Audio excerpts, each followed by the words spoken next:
మీకు ప్యానలిస్టులకి అట్లాగే 99 టీవీ ప్రేక్షకులు అందరూ కూడా నమస్కారం సార్.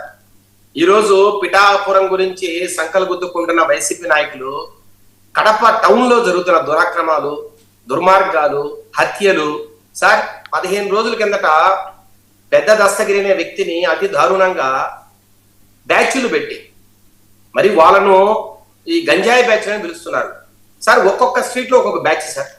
ఒక 4-5 బ్యాచ్లు కాపు కాసి రాత్రి 2 నుంచి 3 గంటల మధ్య, అంటే తెల్లవారుజామున 2 నుంచి 3 గంటల మధ్య అతి దారుణంగా వాళ్ళ మాజీ డిప్యూటీ మేయర్ బండి అతను నిత్యానంద రెడ్డి, ఆయన ఈ మన జగన్ మేనమామ రవీంద్రనాథ్ రెడ్డికి అత్యంత సన్నిహితుడు, వారి శిష్యుడు.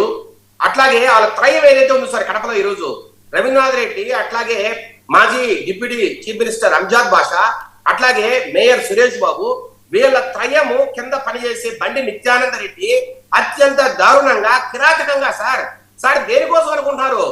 వారు ఏదైతే బినామీ పేర్ల మీద ఆస్తులను కూడబెట్టారో వందల వేల కోట్లు కడపలో రకరకాలుగా ఈ భూములను మన ఈ ప్రభుత్వ భూములు కావచ్చు, అట్లాగే ప్రైవేట్ భూములు కావచ్చు ఆక్రమించి పెద్ద దస్తగిరి అనే పేరు మీద 250 కోట్లకు పైగా ఆస్తులను కూడబెట్టి ఆ వ్యక్తి వీళ్ళ మాట వినట్లేదని, ఈ రోజు గవర్నమెంట్ లేదని, అతను సరిగా మాట వినట్లేదని ఈ రోజు అత్యంత దారుణంగా హత్య చేయించిన ఉదంతం సార్.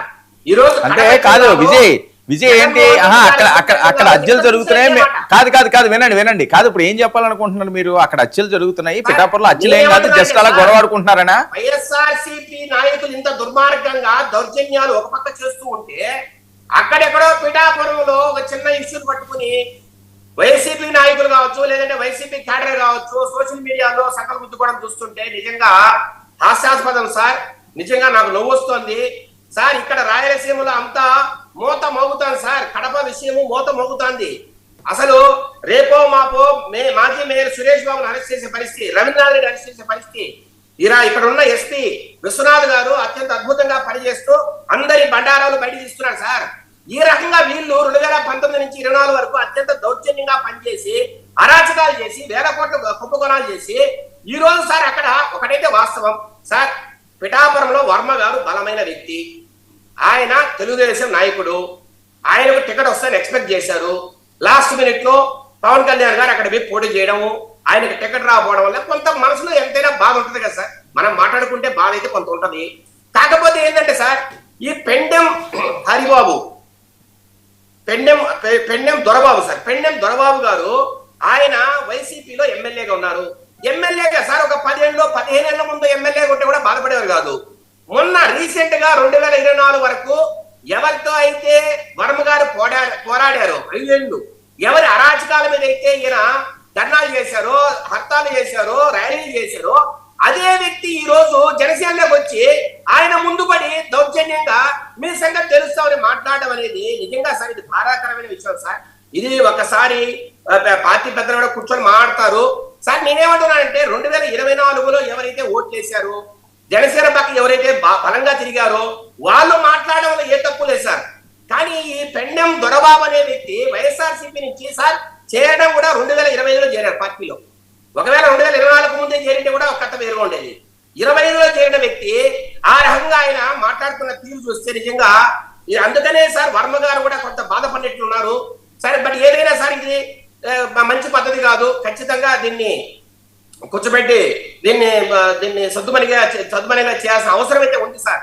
సార్ ఇంకొకటి విషయం ఏంటంటే సార్, ఈ రాష్ట్రంలో ఏ కాన్స్టిట్యున్సీలో అయినా ఏదైనా ఒక ప్రభుత్వ ప్రోగ్రాం జరిగినప్పుడు మన మాన్యులు ముఖ్యమంత్రి వర్యులు నారా చంద్రబాబు నాయుడు గారి ఫోటో అయితే ఖచ్చితంగా ఉండాలనేది మా భావన సార్. ఇది పిఠాపురమా, లేదంటే కుప్పమా, కడపనా, రాజంపేట, ఎక్కడైనా కావచ్చు సార్. ఏ ఊర్లో అయినా ముఖ్యమంత్రి వర్యులకు మనం ఇవ్వాల్సిన గౌరవం అది సార్. ఆయన ఆ ఊరు ఎమ్మెల్యే కాకపోయినా, లేదంటే జనసేన పార్టీ కాకపోయినా ముఖ్యమంత్రి కదా సార్. ఆయనకు కొంత వాల్యూ ఇవ్వాల్సిన అవసరం ఉంది సార్. ఇక్కడ ఎక్కడో అధికారులు కొంత చూసి చూడనట్టు ఇలాగా ప్రవర్తిస్తున్నారేమో నా భావన. కొంత ఎవరైనా అక్కడున్న లోకల్ లీడర్స్ కొంతమంది ఎవరైనా ఈ రకంగా చేస్తున్నారా, ఏదైనా పొరపచ్చాలు పెట్టడానికి ట్రై చేస్తున్నారా, ఇవన్నీ కూడా సార్ ఒకసారి కూర్చొని మాట్లాడాల్సిన అవసరం అయితే ఖచ్చితంగా ఉంది. ఎందుకంటే సార్ ఇది ఒకటేసారి కాదు, ఇది 3వ సారో 4వ సారో జరుగుతుంది ఇప్పుడు అక్కడ. ఇదే వర్మ గారి విషయము మనం ఇంత ముందు కూడా 2 సార్లు చర్చించుకున్నాం. ఇది ఖచ్చితంగా అందరినీ కూర్చోబెట్టి మాట్లాడాలా. ఈ వైసీపీ నుంచి ఎవరైతే వలస వచ్చారో వాళ్ళ ప్రభావాన్ని కూడా తగ్గించాలని కూడా నేను ఈ మన టీవీ ఛానల్ ద్వారా కోరుతున్నా సార్. రెండో విషయం